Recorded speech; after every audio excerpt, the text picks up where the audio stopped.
Hello everyone. So today we will discuss about the examination of motor system.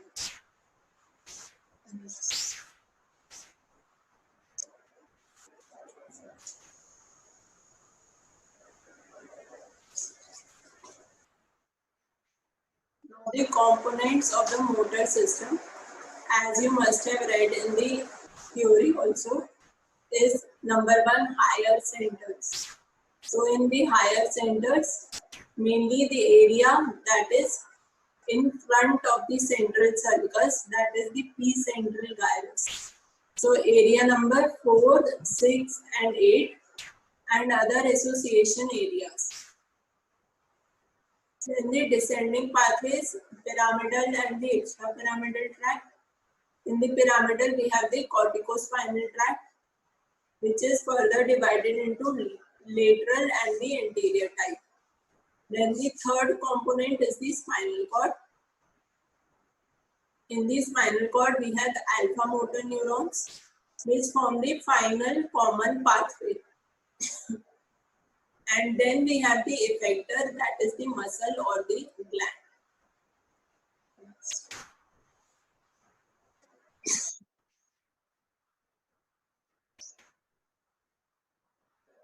Now, why do we need to examine the motor system?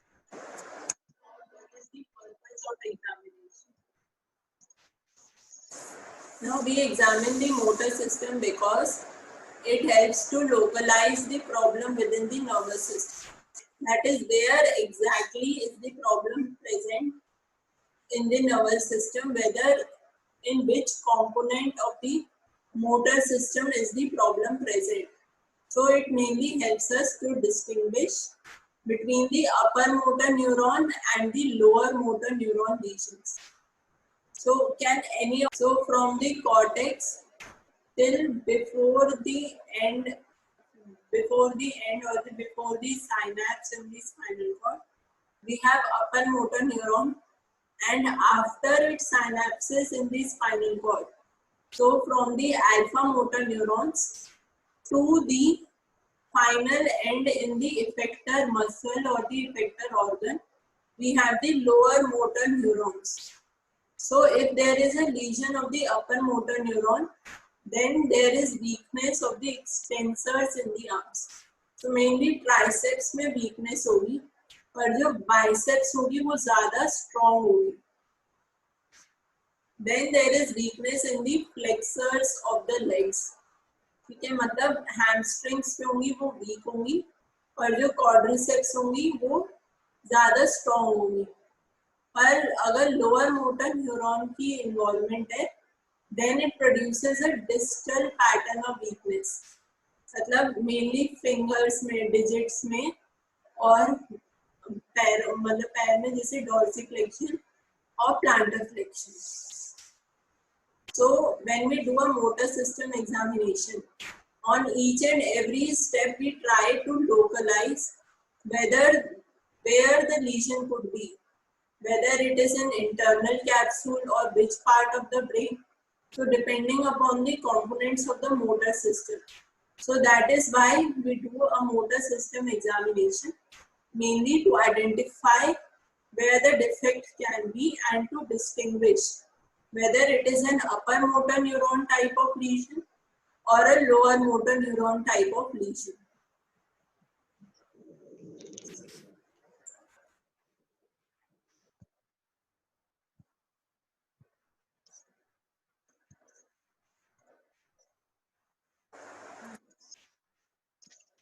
Now the paralysis. So paralysis refers to the weakness or the loss of voluntary movement. So there are two terms. One is paralysis. The other is paresis. Paresis. So paralysis is the complete loss of movement, but paresis is mainly the weakness. So slight movement is there, but there is certain weakness. So that is paresis, and paralysis is complete loss of movement. So there can be monoplegia when only one extremity is affected. Paraplegia, that is symmetric paralysis of both the extremities. So mainly paraplegia is like both the lower limbs are affected or both the upper limbs are affected. That is paraplegia. Quadriplegia is all the four extremities are affected. That is both the arms and both the legs. Hemiplegia is paralysis of one side of the body. So like if the right side is affected, so right arm and right leg. And crossed paralysis is paralysis of one or more of the ipsilateral cranial nerve and contralateral hemiplegia. That is known as crossed paralysis.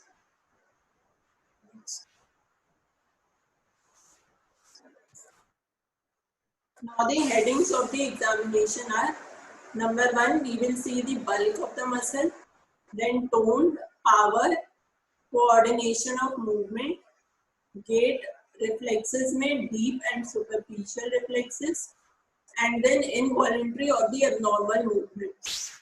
So these are the 7 headings in which we examine the motor system.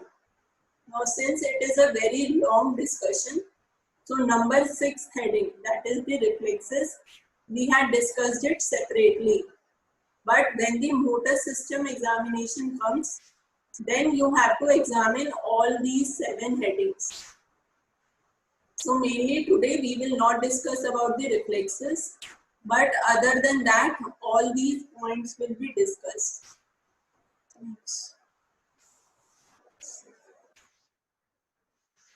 So now when we talk about bulk of the muscle, it mainly is used to tell about the nutrition of the muscle. So bulk of the muscle is mainly to signify the nutrition, and it is done under 3 headings. So by inspection, what we can see, by palpation, and then by measuring the circumference of both the arms by inchy tape. So in the upper limbs, the circumference is measured 5 inches above the elbow and 4 inches below it. So this is necessary that you always mark that where exactly you have measured the circumference, because arm or leg as such is very long. So if you will not mark it from a bony point, then maybe that examiner A measures it at a different level and examiner B measures it at a different level.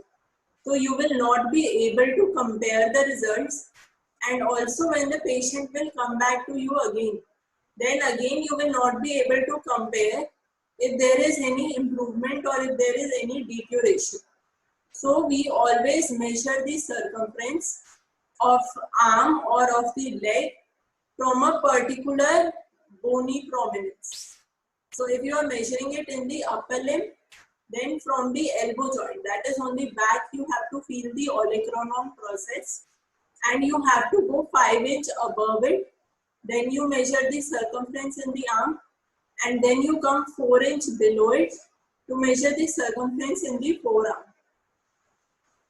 Then in lower limbs, the circumference is measured 9 inches above the knee. That is like from the tibial tuberosity, 9 inches above, and from it 6 inches below.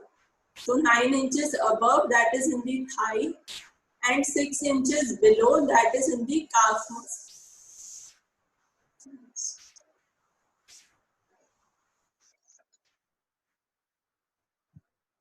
So inspection में you will just observe what is the symmetry in both the sides.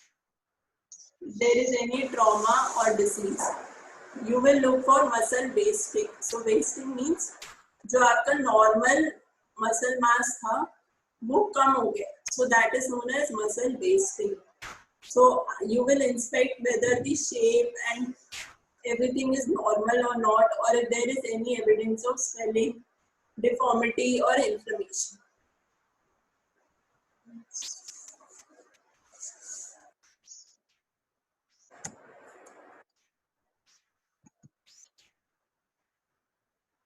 Now the common abnormalities that can occur is, so in the muscle bulk, either atrophy can be there or there can be hypertrophy.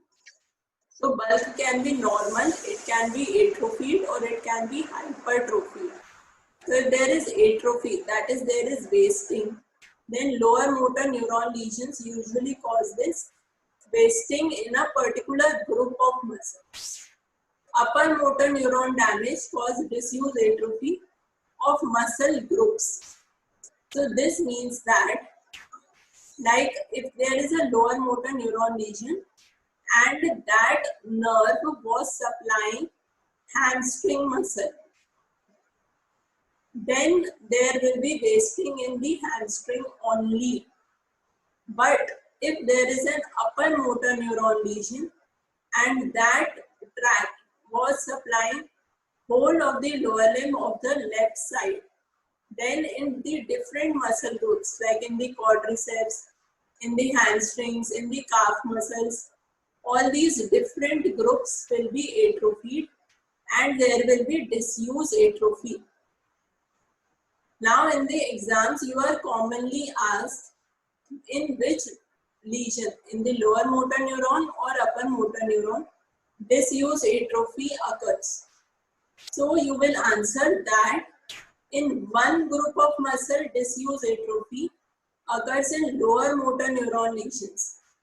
In upper motor neuron lesion, if it is a recent damage, then atrophy will not occur because in upper motor neuron, the tone is high and there are involuntary movements and reflexes also present which preserve the bulk of the muscle. But if the upper motor neuron lesion is present for a very long time, like maybe it has been 5 years or 6 years, then the disuse atrophy can start. So if the examiner asks, immediately tell where the disuse atrophy will be present.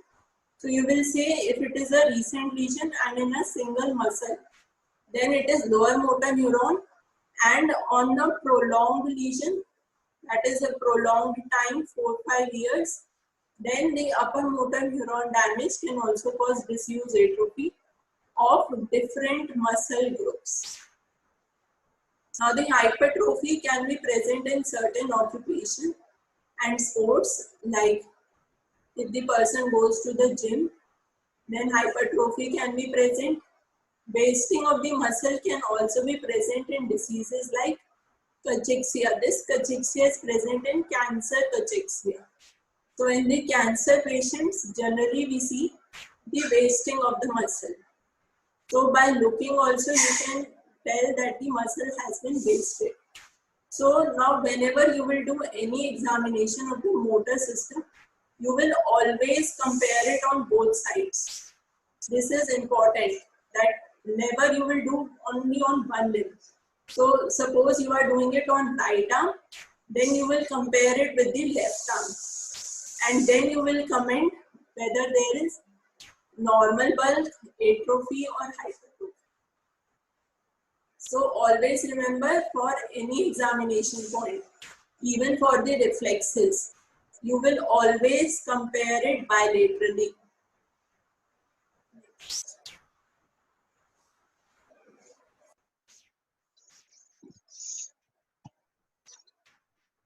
So here the bulk is being measured. As you can see in the top diagram, first they are measuring the distance above the knee, that is from the tibial tuberosity, or from the sides you can go 9 inches above. Then when they have reached that specific point, then they have taken the circumference.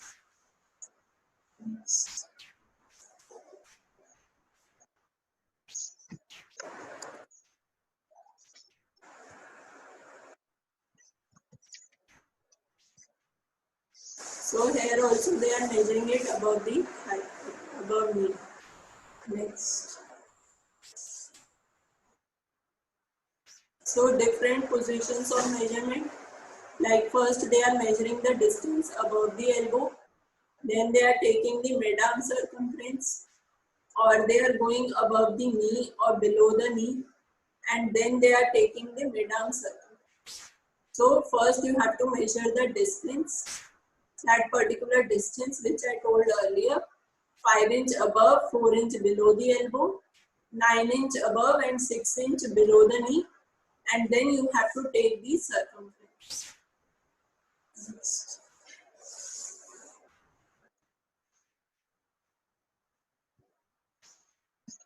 Now the second point is tone. So tone is a partial state of contraction in a relaxed muscle. So these terms are important, that it is not a complete state of contraction. It is only a partial state of contraction and not in a contracted muscle but in a relaxed muscle. So like now when you are sitting relaxed, then at that time when the muscle is not contracting and it is not doing any work, then at that time the partial state of contraction which is present in the muscle is known as tone, or it is the resistance offered by the muscle to the passive movement. So whenever you will do any passive movement, active movement is when you do it yourself. Passive movement is when the subject doesn't do it, but the examiner moves the limb. Then when the resistance he feels that is offered by the muscle, that is known as tone. Now this is important, that muscle tone does not produce fatigue because only a small number of muscle fibers contract at a time. So not all the fibers, but some group of fibers will contract at a time, and when these fibers will relax, then the another group of fibers will take up the activity. Now in the lower motor neuron lesion, there is hypotonia, that is flaccidity will occur, and in the upper motor neuron lesion there will be hypertonia, that is tone will increase and there will be spasticity and rigidity. It is not rigidity, it is rigidity.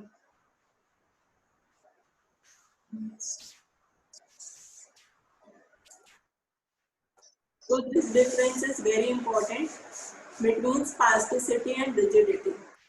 In this spasticity, only one group of muscle is involved, that is mainly agonist. In rigidity, both the group of muscles, that is agonist and antagonist, both will be involved. Then spasticity is velocity dependent. This means that supposedly when the arm is at rest, then you feel that the tone is normal. But as soon as you start moving the arm, that is you flex and extend the elbow, then you feel some amount of tightness. Then that is because of spasticity. But the rigidity is not velocity dependent. That is, if the rigidity is present, it will be present even at rest or even during motion. Spasticity causes pyramidal. Rigidity, it is due to some extrapyramidal lesion. Then the causes of spasticity are, like examples in spasticity are clasp knife spasticity. मतलब जो पहले जमाने में एक रामपुरी चाकू होता था, तो पहले वो एकदम टाइट होता है, मतलब बहुत मुश्किल से खुलता है और फिर उसके बाद एकदम झटके से खुल जाता है, तो वो होता है स्पास्टिसिटी में, उसको हम बोलते हैं क्लास्प नाइफ स्पास्टिसिटी।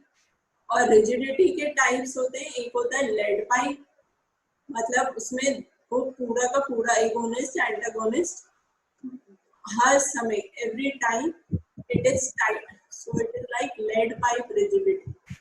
और कॉग व्हील रिजिडिटी मतलब जो व्हील में स्पोक्स होते हैं उसकी तरह रिजिडिटी प्रेजेंट है। So initially it is rigid, then relax, then as you keep on moving the arm, जैसे जैसे आप आर्म को फ्लेक्स करने के बाद एक्सटेंड करते जाओगे, हर मूवमेंट के साथ क्या होगा, थोड़ा टाइट थोड़ा लूज, थोड़ा टाइट थोड़ा लूज, तो वो होता है कॉग व्हील रिजिडिटी।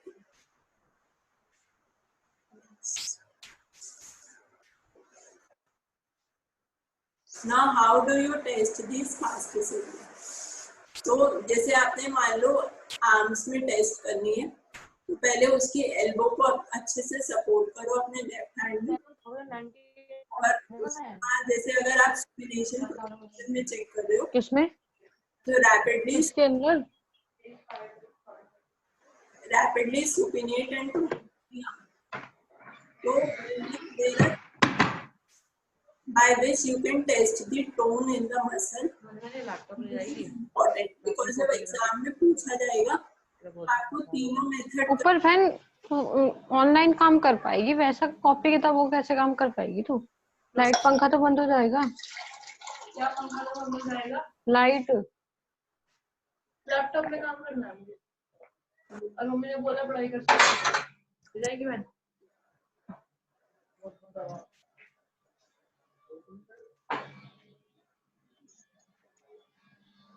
तो 3 मेथड्स होते हैं उसमें सबसे इम्पोर्टेंट और फर्स्ट मेथड तो यही है जब आप पैसिव मूवमेंट कराओगे और टेस्ट करोगे।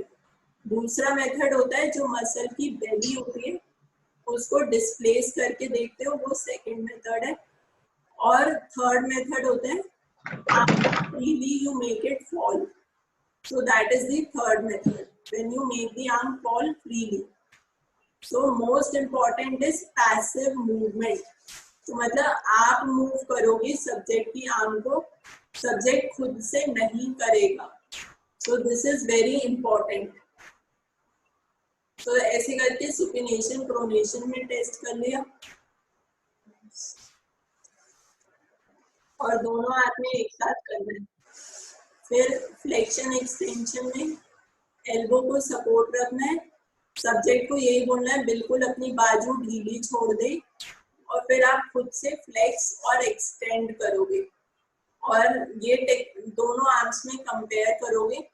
और अगर आपको बिल्कुल कोई भी टोन या तो नॉर्मल फील होगी मतलब जब कोई रेजिस्टेंस नहीं फील हो रही, या बहुत टाइट होगा जब रेजिस्टेंस फील होगी, तो that can be either due to spasticity या रिजिडिटी, या बिल्कुल लूज होगा सो फ्लैसिडिटी।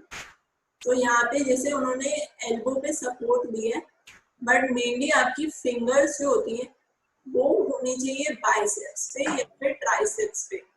तो जब आप एल्बो को फ्लेक्स करते हो तो क्या होता है, बाइसेप्स कॉन्ट्रैक्ट कर रही है और ट्राइसेप्स स्ट्रेच होती है। तो इस टाइम पे आपको जो स्पास्टिसिटी फील होगी वो ट्राइसेप्स पे होगी और जैसे ही आप एल्बो को एक्सटेंड करोगे तो एक्सटेंशन में क्या हो रहा है, ट्राइसेप्स कॉन्ट्रैक्ट कर रही है और बाइसेप्स स्ट्रेच होगी। तो इस टाइम पे आपको स्पास्टिसिटी बाइसेप्स पे फील होगी। तो मेनली एल्बो पे ज्यादा सपोर्ट तो देना है बट आप एल्बो को कहीं पे प्लेस भी कर सकते हो, जैसे काउच पे आराम से प्लेस कर लिया और आपका हैंड या फिर आपने अपनी एल्बो पे प्लेस कर लिया और जो आपका हैंड है ना वो मसल की बेली पे होना चाहिए, या तो बाइसेप्स की बेली पे या फिर ट्राइसेप्स की बेली पे, और वहां आपको फील करना है मसल में जो भी मूवमेंट हो रही है विद द पैसिव मूवमेंट आपको एक टोन फील होगी। So that will tell you about spasticity.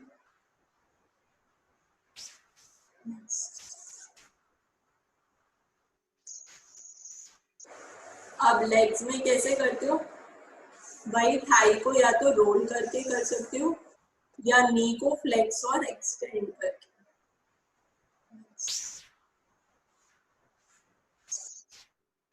तो लोअर लिम्ब में आप ऐसे थाई को फॉरवर्ड बैकवर्ड रोल करके देखोगे, बट मोस्ट इम्पोर्टेंट यही है नी को फ्लेक्स करना है और टेस्ट करना है। और स्पास्टिसिटी में भी क्लोनस जो होता है वो भी टेस्ट कर सकते हैं। मेनली क्लोनस हम रिफ्लेक्सेस में देखते हैं बट अगर क्लोनस ऐसे भी प्रेजेंट है then it indicates an open motor neuron lesion and presence of spasticity.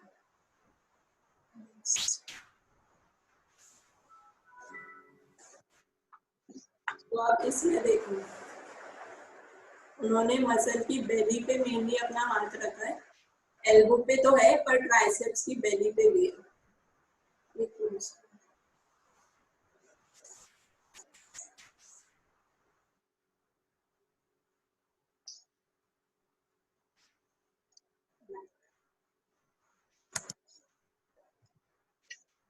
तो एल्बो सपोर्टेड है, बट जो फिंगर्स हैं वो बेली को फील कर रही हैं, and then the examiner is flexing the elbow and trying to feel the tone in the triceps.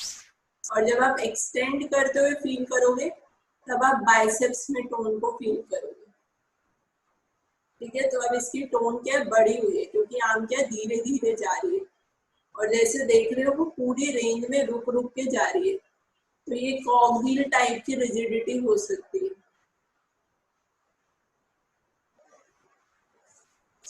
ठीक है, रुक रुक के पहले थोड़े से गई, फिर रिलैक्स हुआ, फिर थोड़ा सा ऊपर गया, फिर टाइट है।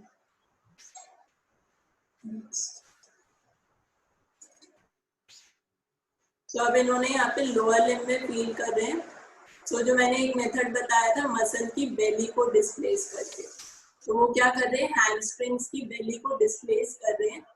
मतलब पूरी बेली उन्होंने फील करी, उसको साइड में ले गई और फिर छोड़ दिया। अगर वो वापस अपनी नॉर्मल पोजीशन पे आ जाती है then it is a normal tone, but if it lags behind then it can be flaccidity, और बिल्कुल आप बेली को डिस्प्लेस ही नहीं कर पाते, so the tone can be exaggerated. so hamstrings की बेली को कर सकते हो, biceps की बेली को ऐसे डिस्प्लेस कर सकते हो। so this is the second method of testing the tone. so first method passive movement है, second method displacing the belly, और थर्ड मूवमेंट होता है जब आप आर्म को फ्री फॉल कराते हो। मोस्ट इम्पोर्टेंट पैसिव मूवमेंट है। अब इसमें भी नी को वो पैसिवली मूव कर रहे हैं, बट वो इतनी ज्यादा रिजिड और टाइट है that it is not being able to flex completely.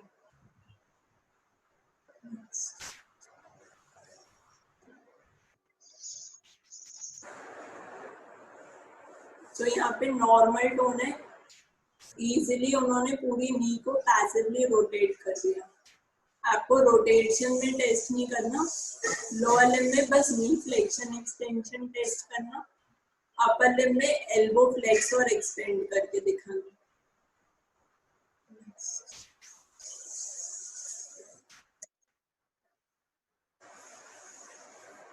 So again here they are trying to flex the knee. Also इसको कंपेयर करोगे जो उसकी दूसरी लेग है, सो ये वाली लेग में क्या हो गई है, बहुत ज्यादा एट्रोफी प्रेजेंट है। जैसे देख सकते हो मसल का बल्क बिल्कुल रिड्यूस हो गया, तो वो किस लिए, बिकॉज एट्रोफीड है।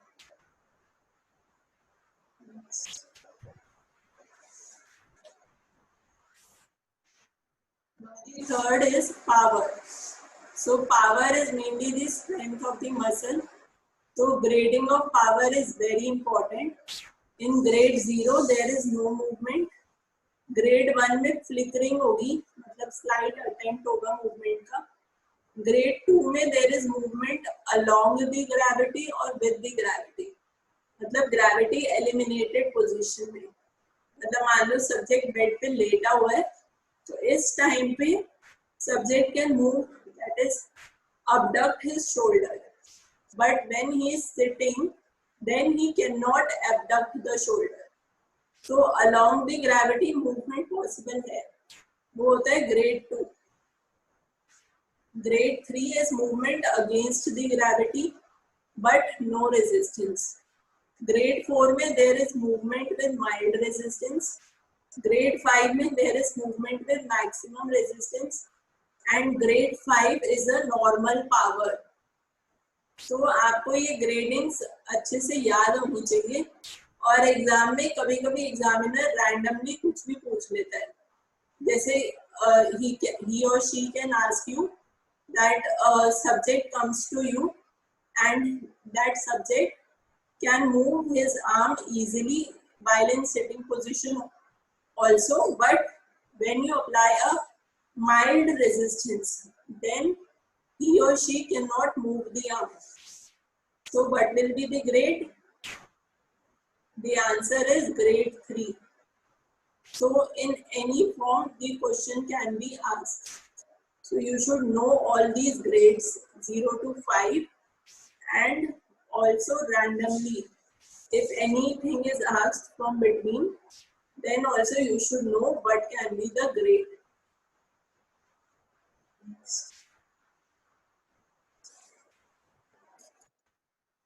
So ये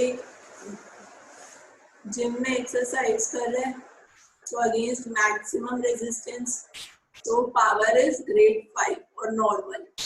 So मतलब जरूरी नहीं है जिम वालों की grade 5 हो, तुम अपनी भी टेस्ट करना घर में किसी की भी मैक्सिमम रेजिस्टेंस के साथ, तो वो होता है ग्रेड 5.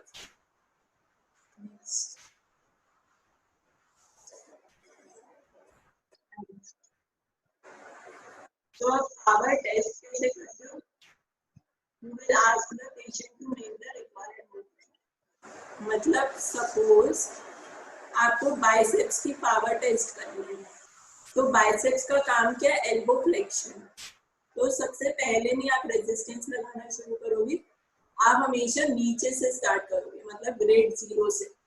तो पहले देखोगे वो बिल्कुल बाइसेप्स को फ्लेक्स कर पाता है या नहीं. अगर नहीं कर पाता तो ग्रेड 0 है, और हल्की सी फ्लिकरिंग होती है तो ग्रेड 1 है.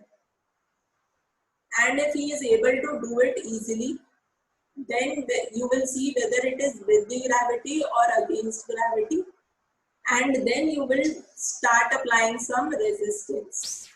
So अब यहाँ पर क्या होगा? आप जब यहाँ पे लैब में करोगे तो क्योंकि सब्जेक्ट्स तो आप ही लोग बनते हो, तो आप लोग नॉर्मल हो, so आप यहाँ पे रेजिस्टेंस लगा के देखोगे. But otherwise always remember, if a patient comes to you, then उसको relax करने के बाद first you will ask the patient to do the movement himself or herself. और अगर वो easily कर लेता है, then you will start with resistance.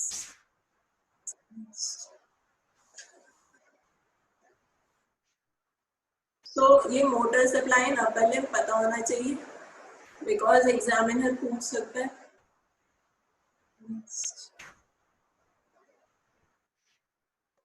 आप कोई भी फ्यू ग्रुप ऑफ मसल्स अपनी चॉइस की चूज कर लेना. मतलब आपको एबडक्शन टेस्ट करना है, एडक्शन टेस्ट करना है, शोल्डर का या एल्बो का फ्लेक्शन एक्सटेंशन. तो अगर फ्लेक्शन एक्सटेंशन कर रहे हो तो वो वाली मसल पता होना चाहिए और उसकी रूट वैल्यू. सो आपको हमेशा, जैसे अगर आप शोल्डर की एबडक्शन टेस्ट कर रहे हो, तो जो पर्सन है वो एबडक्ट करने की कोशिश कर रहा है अपने शोल्डर को, और आपको रेजिस्टेंस जो है वो ऑपोजिट डायरेक्शन में लगानी है. ठीक है. तो जैसे ऊपर वाले डायग्राम में पर्सन, मतलब जो एग्जामिनर है, then examiner is saying stop me pushing your arms down.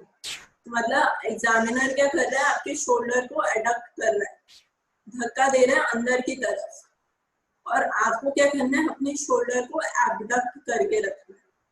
तो हमेशा रेजिस्टेंस जो होगी वो मूवमेंट के ऑपोजिट डायरेक्शन में लगेगी.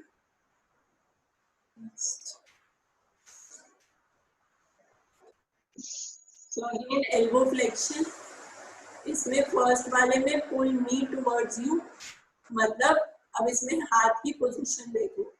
जो सब्जेक्ट है वो एल्बो को फ्लेक्स करने की कोशिश कर रहा है, और जो एग्जामिनर है वो उसको फ्लेक्स करने से रोक रहा है. That is examiner is trying to extend the elbow. वो एल्बो को बाहर की तरफ खींच रहा है और आपको अंदर की तरफ कर रहा है. तो this is how you test against resistance. नीचे वाले डायग्राम में पुश मी अवे, तो मतलब आप जब धक्का दोगे किसी को तो क्या करोगे? एल्बो को एक्सटेंड करोगे. तो subject is trying to extend और एग्जामिनर क्या कर रहा है? एल्बो को अंदर की तरफ धक्का दे रहा है.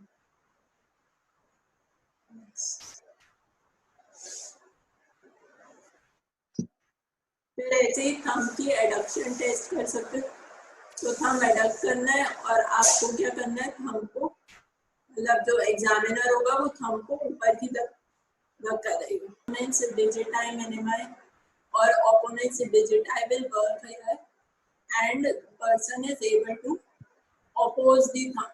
Yes. So you will ask कि थंब को अपनी हर एक उंगली पे टच करो, और अगर अब जैसे रेजिस्टेंस के अगेंस्ट टेस्ट करना है, so you will try to unlock them. ठीक है, so you will have to ask the subject to stop you from pulling your fingers apart. Next. So जो भी तुम्हें कन्वीनियंट लगे 2-3 मसल्स के लिए टेस्ट कर लेना। तो अब यहाँ पे मेनली थंब को अपोज करके इट इज बीइंग टेस्टेड।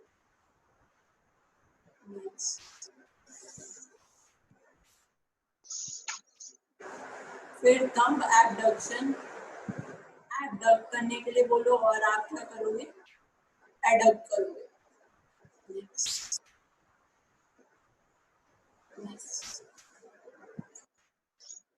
फिर फिंगर एबडक्शन, निमोनिक तो पता ही है, पैड एंड डैब।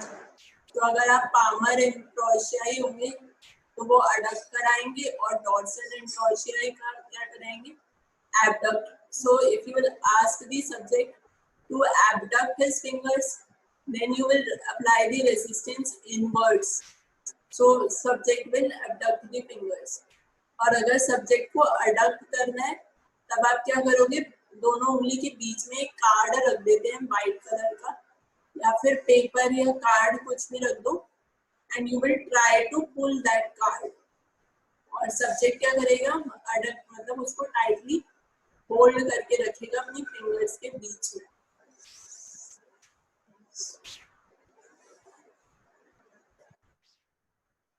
तो इसमें जैसे दिख रहा है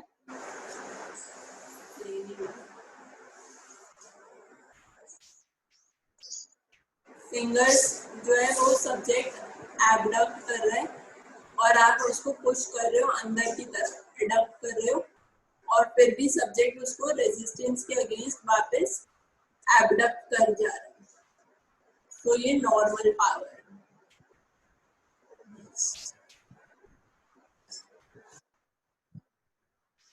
सो इसमें अगेन फिंगर्स के अगेंस्ट, थंब के अगेंस्ट, मतलब ओपोनेंट्स पॉलिसिस वाला जो वो है, सब्जेक्ट वो थंब और लिटिल फिंगर को जॉइन करने की कोशिश कर रहे हैं और आप ऐसे रेजिस्टेंस प्रोवाइड कर रहे हो।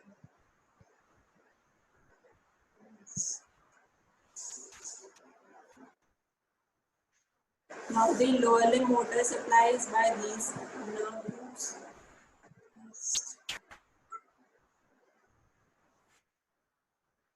So you can test the hip flexors or extensors.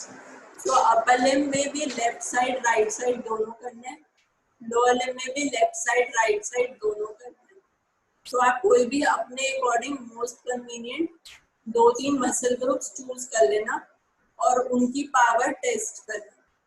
और लोअर लिम्ब में हिप फ्लेक्सर्स मतलब जैसे पर्सन को बोलो अपनी पूरी स्ट्रेट लेग एलिवेट करनी है ऊपर और आप उसकी लेग को धक्का दोगे नीचे की तरफ, तो सब्जेक्ट को ऊपर ले जानी है अपनी टांग, या फिर सब्जेक्ट को जब डाउनवर्ड्स करना है मतलब hip extension, you will apply a force in the upward direction and subject will try to push downwards.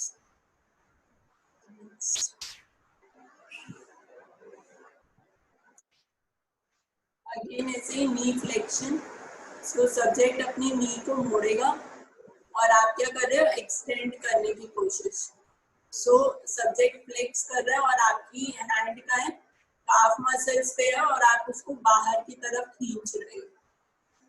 तो stop knee trying to straighten your leg, मतलब आप एक्सटेंड करने की कोशिश कर रहे हो और सब्जेक्ट को फ्लेक्स करना है नी को।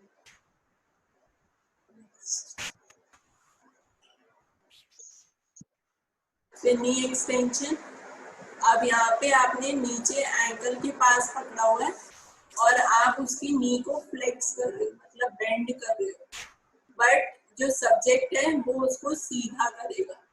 So stop me trying to bend your knee.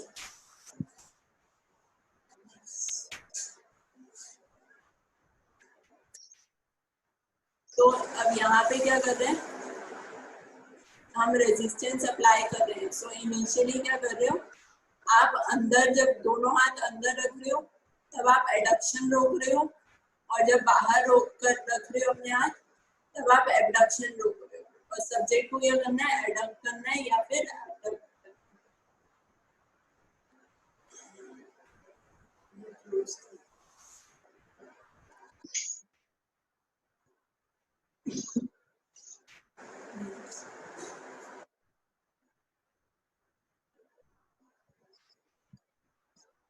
Again dorsiflexion, प्लांटाफ्लेक्शन, मतलब पैर को रेजिस्ट करना है आपने।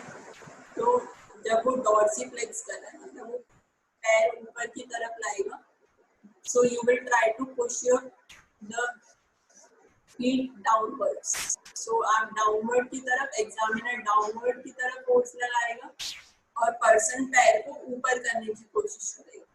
सो डॉर्सिफ्लेक्शन और प्लांटाफ्लेक्शन में सब्जेक्ट नीचे को फोर्स लगा रहा है डाउनवर्ड और आप ऊपर की तरफ धक्का दे रहे हो पैर।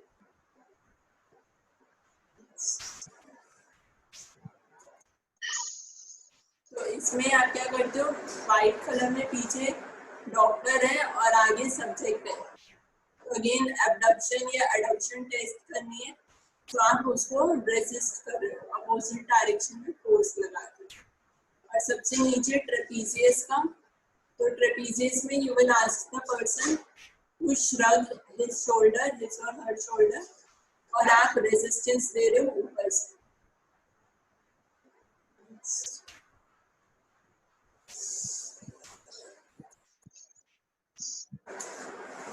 तो यहाँ पे हम रिस्ट की मूवमेंट टेस्ट कर रहे हैं। तो सब्जेक्ट रिस्ट एक्सटेंड करने की कोशिश कर रहे हैं और आप उसके रिस्ट को नीचे की तरफ धक्का दे रहे हैं।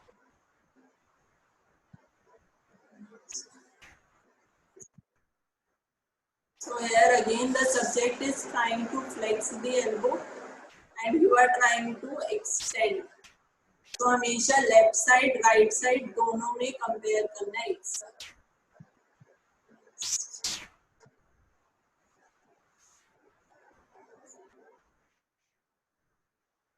अब यहाँ पे सब्जेक्ट लेग को रेज करने की कोशिश कर रहा है, SLR, straight leg raising, and you are pushing the leg downwards. Okay, so against resistance, तो mild resistance के against तो grade 4, और अगर full resistance के against तो grade 5.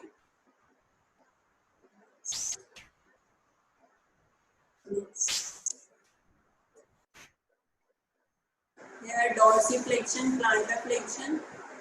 So subject is trying to dorsiflex, मतलब upward force लगा रहा है और अपने हाथों से आप नीचे की तरफ force लगा रहे हैं।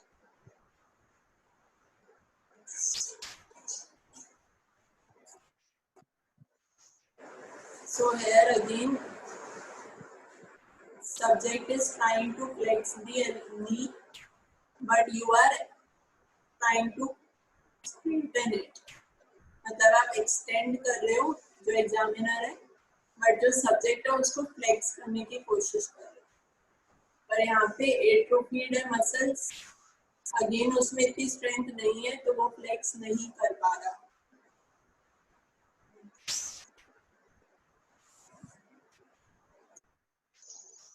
तो next point is coordination of movements. So ये सब टेस्ट आप घर पे अपने किसी पे भी, मतलब घर पे जो भी सिबलिंग्स हैं या मदर फादर, उन पे प्रैक्टिस करके देख लेना। Now the coordination refers to the smooth interaction and cooperation of group of muscles in order to perform a definite motor task. Motor system examination commonly आता है लॉन्ग क्वेश्चन में, जब lab viva होता है, और जिसको भी मिलता है मार्क्स अच्छे मिलते हैं। मेनली उसमें डेमोन्स्ट्रेशन इम्पोर्टेंट है और वाइवा तो बहुत ही ब्रीफ होता है। अगर आपने अच्छे से सब कुछ डेमोन्स्ट्रेट कर दिया तो इजीली पासिंग मार्क्स मिल जाते हैं। Now this coordination depends upon afferent impulses coming from the muscle and joint receptors, then the integrity of dorsal column of the cord, cerebellum and its tracts, and the state of muscle tone. vision does not directly control the coordination, but it can affect to a slight extent. तो mainly जब भी आप coordination test करते हो तो इन्हीं test को जो अभी आप पढ़ोगे इन सबको हम यूज करते हैं सेरिबेलर डिसऑर्डर को भी डायग्नोज करने के लिए. So if there is a defect in the cerebellum, then the coordination will not be proper. So इन सब 3 पॉइंट्स पे तो डिपेंड करता ही है, but main factor affecting it is cerebellum. Next.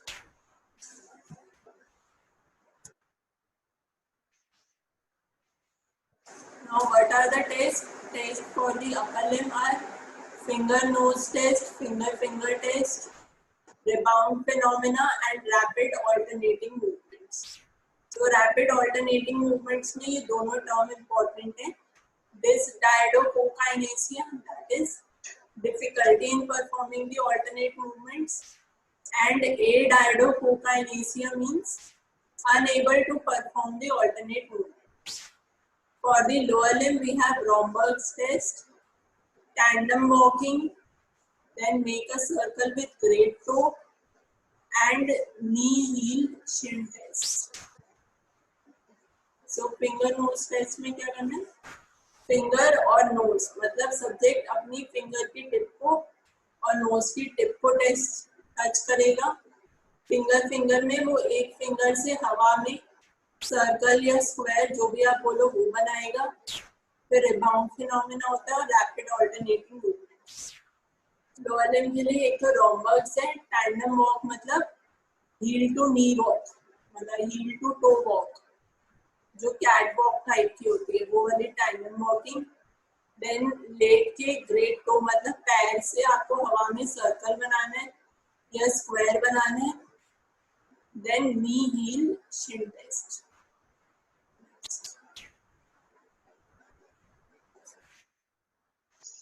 So finger nose test में क्या करते हैं? Ask the patient to touch your finger with his index finger, then tip of the nose. तो वो अपनी नाक की टिप को टच करे, पहले आपकी हाथ की उंगली को टच करे, फिर अपनी उंगली से और फिर अपनी नाक की टिप को टच करे. तो आपको देखना है वो नॉर्मली कर रहा है या वो ओवरशूट कर रहा है या अंडरशूट. तो that is known as fast pointing या डिस्मेट्रिया, जो कि सेरिबेलर डिसऑर्डर्स में हो सकता है, या फिर जब वो आपकी फिंगर या नोज को अप्रोच करता है एंड इंटेंशनल ट्रेमर्स के नाम. आप इसको आंख बंद करके भी कराओगे, आंख खोल के. आंख बंद करके वो नहीं कर सकता ये अगर आपकी फिंगर को उसमें टच करना है. अगर अपनी फिंगर को टच कर रहा है और अपनी नाक को, then the subject can do it with eyes closed. Slowly, you will ask him to do it slowly and then quickly.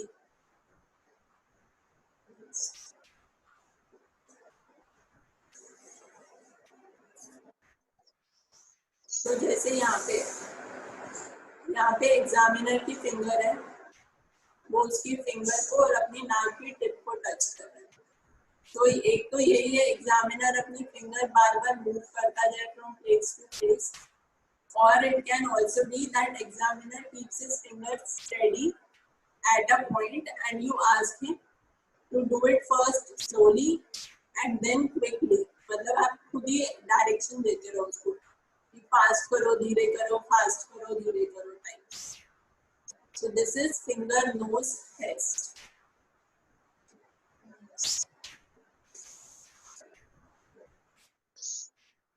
तो फिंगर में तो सिंपली वो अपनी फिंगर से हवा में सर्कल बनाएगा. देन रैपिड ऑल्टरनेटिंग मूवमेंट्स मतलब जो पर्सन है वो रैपिडली अपने हाथ को सुपिनेट और प्रोनेट करना है. तो अपने हाथ को थाई पे रखना है और जैसे डायग्राम में दिख रहा है पहले प्रोनेटेड है फिर सुपिनेटेड है, तो ऐसे उसको रैपिडली करना है. या तो थाई पे रख ले या फिर अपने दूसरे हाथ पे रख ले. वो उल्टे हाथ से ताली, सीधे हाथ से ताली, बहुत ही रैपिडली कर.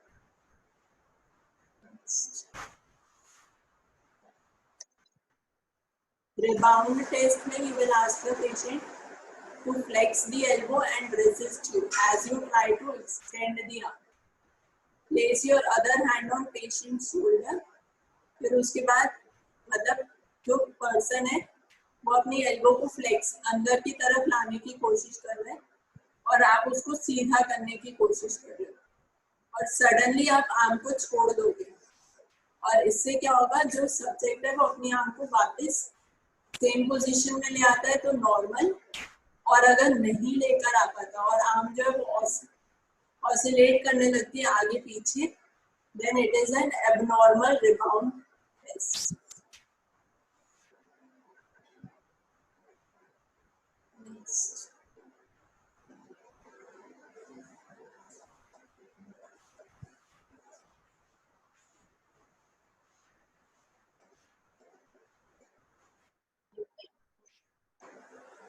Now, heel to shin test. So mainly lower limb में आपने वही सर्कल बनाना है या तो पैर से या फिर रॉम्बस टेस्ट, मतलब वो एकदम सीधा खड़ा होगा एनाटॉमिकल पोजीशन में एंड पैर एकदम पास पास, you will see whether he is able to do it और नॉट. टैंडम वॉकिंग मतलब टो टू हील वॉक होती है, वो कराना है. अब नी हील शिन टेस्ट क्या है, आपको अपनी पैर की एक हील, जैसे इसमें कर रहा है वो अपना जो राइट पैर है उसकी हील को लेफ्ट पैर की नी पे प्लेस करना है. फिर पूरे टीबिया के बॉर्डर पे, मतलब टीबिया की शिन पे ड्रैग करना है, उसमें स्मूथली उसके अराउंड रन करना है and you have to see if he is able to do it और नॉट. मतलब इरेगुलर मूवमेंट है, जर्की मूवमेंट्स है या फिर हील पैर से अलग तो नहीं होगा.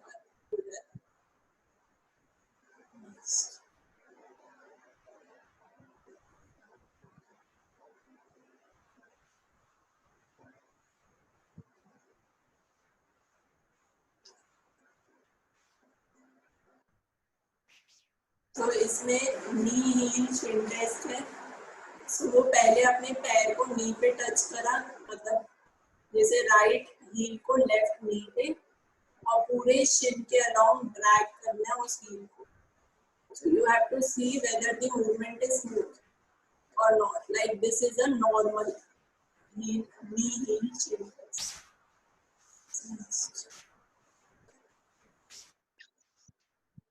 अब ये वाला रॉबर्ट्स टेस्ट है. सो पहले क्या है, वो बिल्कुल आंख बंद करके सीधा खड़ा हुआ है, पैर एकदम पास है, हाथ भी पास है, और पीछे जो डॉक्टर है उसका hand, so that if the patient sways or falls, then the doctor can catch the patient. So this is Romberg's test. तो इसमें दोनों तरीके से कराना है, आंख खोल के भी और आंख बंद करके. और इसमें यही पूछा जाता है सेंसरी अटेक्सिया में क्या होगा और सेरिबेलर अटेक्सिया में क्या होगा. तो ataxia mainly means incoordinated movements और इम्प्रॉपर मूवमेंट. तो अगर सेरिबेलर अटेक्सिया है तो रॉम्बर्ग्स साइन और Romberg's test will be positive. That is जैसे ही पेशेंट ऐसे खड़ा होगा तो वो स्वे करने लगेगा, चाहे उसकी आंख खुली हो या बंद हो. पर अगर उसको सेंसरी अटेक्सिया है तो जब आंख बंद होगी तभी ऐसी प्रॉब्लम होगी.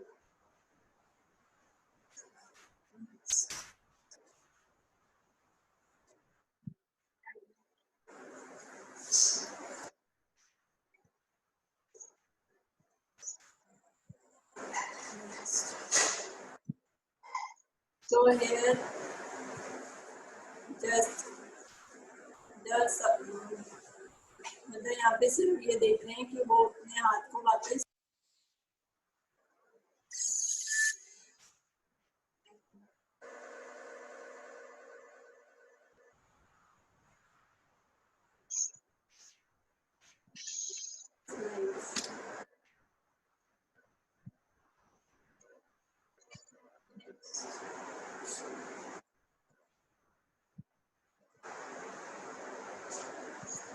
तो यहाँ पे गेट जो है वो टेस्ट कर रहे हैं.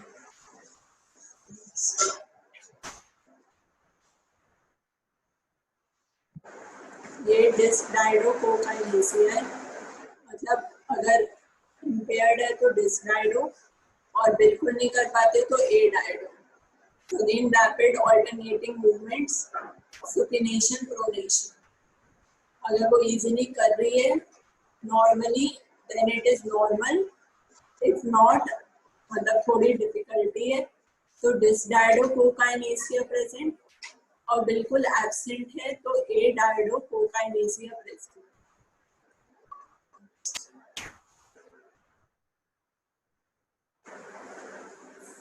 finger test. You can also ask me subject to make a circle or a square or a triangle in the air, और अगर वो अपने नॉर्मल पॉइंट से आगे चला जाता है तो पास्ट पॉइंटिंग, और अगर नीचे तो अंडरशूट।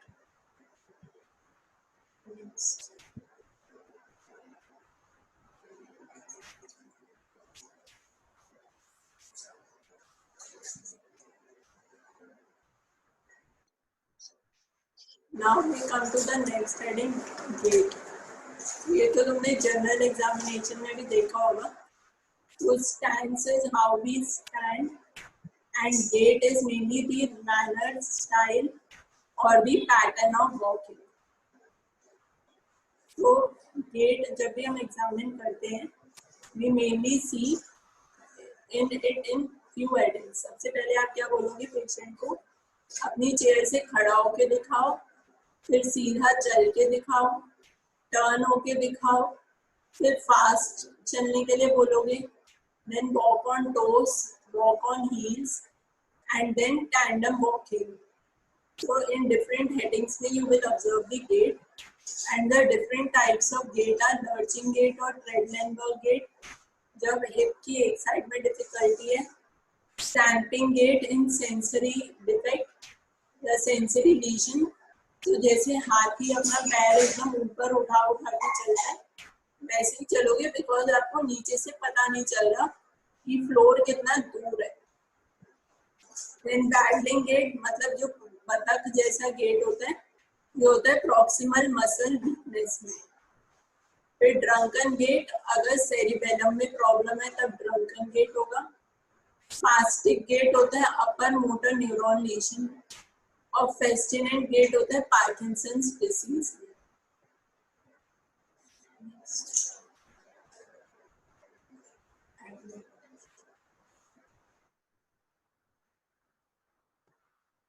तो ये है टैंडम वॉकिंग, जब आप हील टू टो वॉक कर रहे हो, या कोऑर्डिनेशन के लिए भी देखते हो और नॉर्मली भी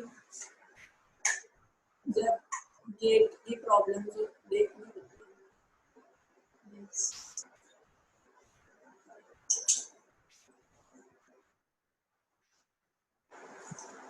walking on toes, then walking on heel, मतलब जब आप सब्जेक्ट को नॉर्मल वेट के लिए टेस्ट कर रहे हो, so you will ask him to walk on toes, then walk on heel.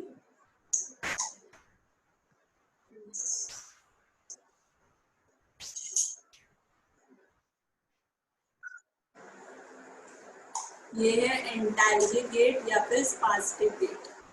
तो अगर अपर मोटर न्यूरॉन लीजन है, इसमें क्या करेगा पेशेंट, अपना पैर को ड्रैग करके आगे ला रहा है, तो this is a spastic gate.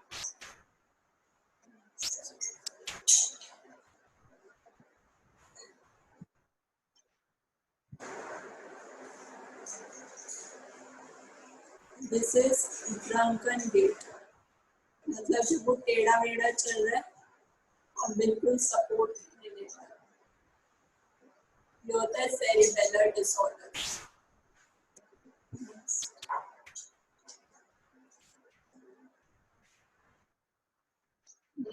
लर्चिंग gate या ट्रेडलेनबर्ग gate.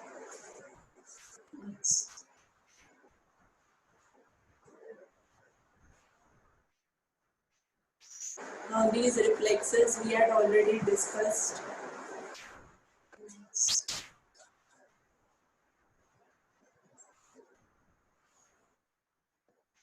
Now the involuntary movements or abnormal movements.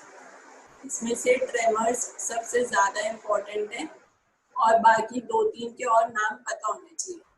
So tremors are involuntary, regular, rhythmic, and purposeless movements which result in alternate contraction and relaxation of agonist and antagonist. So mainly tremors के types पूछते हैं. So 2 तरीके के हो सकते हैं. एक classification होती है fine tremors and course tremors, COARS, course tremors, और दूसरी होती है intentional tremors and rest tremors. तो फाइन ट्रेमर्स आपको नॉर्मली नहीं दिखते, इसलिए होते हैं हाइपरथायरॉयडिज्म के पेशेंट में. इसमें जब सब्जेक्ट अपना हाथ को बिल्कुल स्ट्रेट आउट स्ट्रेच करता है और उसके हाथ में हम एक पेपर रखते हैं, only then we can observe these fine tremors. और कोर्स ट्रेमर्स जो नॉर्मली आपको विजिबल होते हैं, जैसे सेरिब्रल डिसऑर्डर्स में. इंटेंशनल ट्रेमर्स मतलब जो नॉर्मली प्रेजेंट नहीं है, बट व्हेन द सब्जेक्ट और the patient tries to do some activity then they are present. जैसे अगर वो मान लो एक वाटर का ग्लास उठा रहा है, देन ट्रेमर्स प्रेजेंट होंगे. दिस इज सेरिब्रल डिसऑर्डर में इंटेंशनल ट्रेमर्स. रेस्ट ट्रेमर्स तो बिल्कुल रेस्टिंग स्टेट में भी प्रेजेंट होंगे, like in Parkinson's disease. Example is pill rolling tremors. Then myoclonus is a sudden shock-like contraction.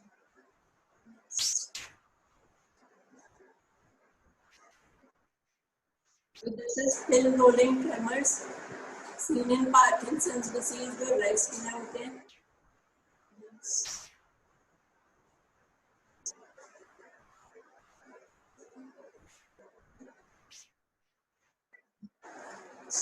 ये इंटेंशनल ट्रेमर्स है.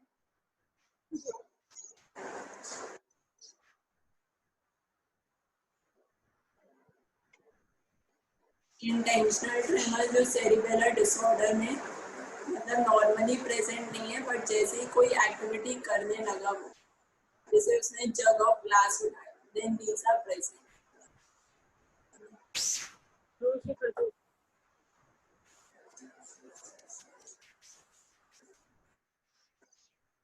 GLONASS तो पता ही है क्या होता है, rapid alternating movement whenever you give a thrust. फिर कोरिया क्या होता है, डांसिंग टाइप की मूवमेंट्स होती हैं जो कि कॉर्डेड न्यूक्लियस के इन्वॉल्वमेंट से मिले. Athetosis are the slow ripping मतलब स्नेक लाइक मूवमेंट्स होती हैं. देन बैलिस्मस में फ्रिंगिंग इंटेंस वॉलेंट मूवमेंट्स होती हैं, मेनली बेसल गैंग्लिया के लीजन में. फिर टिक्स तो sudden rapid repeated movements.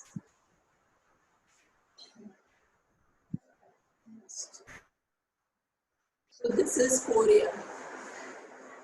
Observe करना उसकी बैक पे सडन डांसिंग मूवमेंट आ रही है, उसकी ट्रंक पे, जैसे वो चेयर पे बैठ रहा है. तो ये सिडेनहैम कोरिया का केस है जो कि बच्चों में होता है.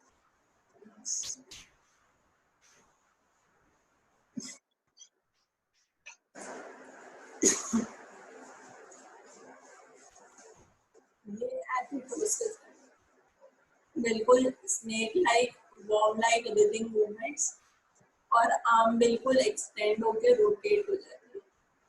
This is एथिटोसिस.